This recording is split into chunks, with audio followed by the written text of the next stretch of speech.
नमस्कार, मी लतिका। आज मी तुम्हाला वाटाणा बटाट्याची चटणी बनवून दाखवणार आहे। त्यासाठी बघा, हे 150 ग्रॅम वाटाणे घेतले, तर 150 ते 200 ग्रॅम आहे बघा, मी बी सोलून घेतलेला आहे। वाटाण्याचे बघा अशा शेंगा होत्या, ह्या सोलून घेतलेल्या आहेत मी। मीडियम आकाराचा एक बटाटा होता, त्याची साल काढून बघा अशा पद्धतीत मी खिसून घेतलेला आहे। असं छोटे छोटे जरी तुम्ही तुकडे केले तरी चालेल, पण अशा पद्धतीने जर खिसलं की नाही, ह्याच्यापेक्षा जर असं बारीक बारीक थोडंसं असं 2-2 तुकडे असे जर खिसले ना तरी पण चालू शकते।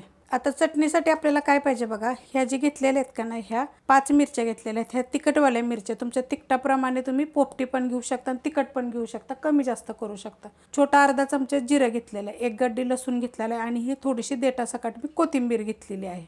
कढई मी गरम करत ठेवलेली आहे, त्याच्यामध्ये ह्या मिरच्या पहिला टाकून घ्यायच्या आणि मिरच्या काय करायचं माहिती आहे का, आपल्याला डाग पडस्तवर भाजून घ्यायच्या आहेत। अशा पद्धतीने बघा मिरची भाजून घ्यायची, सगळीकडून असं दाबून दाबून डाग पडस्तवर। आता हे मी काढून घेते, मिरची चांगली भाजली गेलेली आहे बघा। मिरची बघा मी काढून घेतलेली आहे। तर हा जी आहे ना, कोथिंबीर, मिरची, लसूण आणि जिरं हे मी कुटून घेणार आहे। तुम्ही मिक्सरला बारीक केलं तरी चालेल, पण हे कुटलं का नाही की छान लागते चव। त्याच कढईमध्ये आपण हे वाटाणे भाजून घेणार आहे। वाटाणे पण काय करायचे आपल्याला माहिती आहे का, डाग पडस्तर भाजून घ्यायचे। खलबत्त्यामध्ये बघा मी कुटून घेतलेले, अशा पद्धतीत दरदर कुटून घ्यायचं, जास्त असं बारीक आपल्याला कुटायचं नाहीये। अशा पद्धतीने बघा डाग पडस्तर आपल्याला वाटाणे भाजून घ्यायचे, असं एकसारखं हलवून हलवून हलवून असं भाजून घ्यायचं। आता हे मी काढून घेते। वाटाणे बघा मी काढून घेतलेले। आता हे वाटाणे काय करायचे आहेत माहिती आहे का, ह्या खलबत्त्यामध्ये जे आपण कुटून घेतलं होतं ना, त्यातच हे वाटाणे सुद्धा आपल्याला आबडधोबड कुटायचे।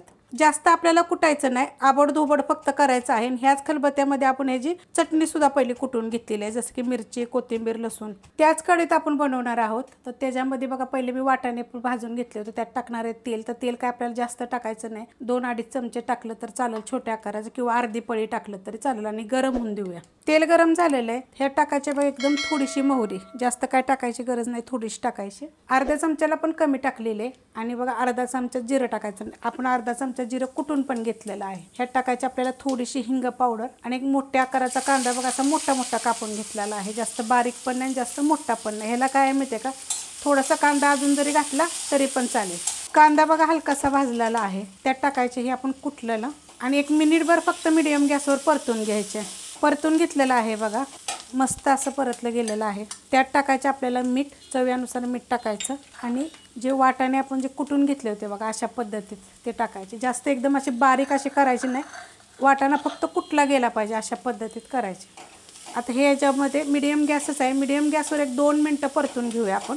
मिनिटभर बघा मी परतून घेतलेलं आहे। वाटाण्याच्या ना ताज्या फ्रेश वाटाण्याच्या खूप रेसिपी मी अपलोड केलेल्या आहेत बरं का, तुम्ही जरूर करून बघा, 1 नंबर लागतात। त्यात टाकायचे हा बटाटा जे खिसला होता मी, आणि पाण्यामध्ये 2 ते 3 पाण्यानं धुवून चाळणीमध्ये ठेवला होता, जेणेकरून त्याचं पाणी पूर्ण नितळून जाईल। गॅस मिडियमच आहे, तर मिडियम गॅसवर आपल्याला ही मिनिटभर परतून घ्यायचे आहे। मिनिटभर बघा मी परतून घेतलेलं आहे हे। ह्याच्यावर टाकणार आहे मी आता थोडीशी कोथिंबीर। आता ह्यात कशी मी हिरवी मिरची टाकलेली आहे, तर तुम्हाला जर हिरवी मिरची नाही आवडत तर तुम्ही लाल मिरची पावडर जरी टाकली तरी चालेल, पण तुम्ही ही जी करणार आहे ना, हिरव्या मिरचीचं जर केलं ना तर चवीला लई मस्त लागतं बरं का।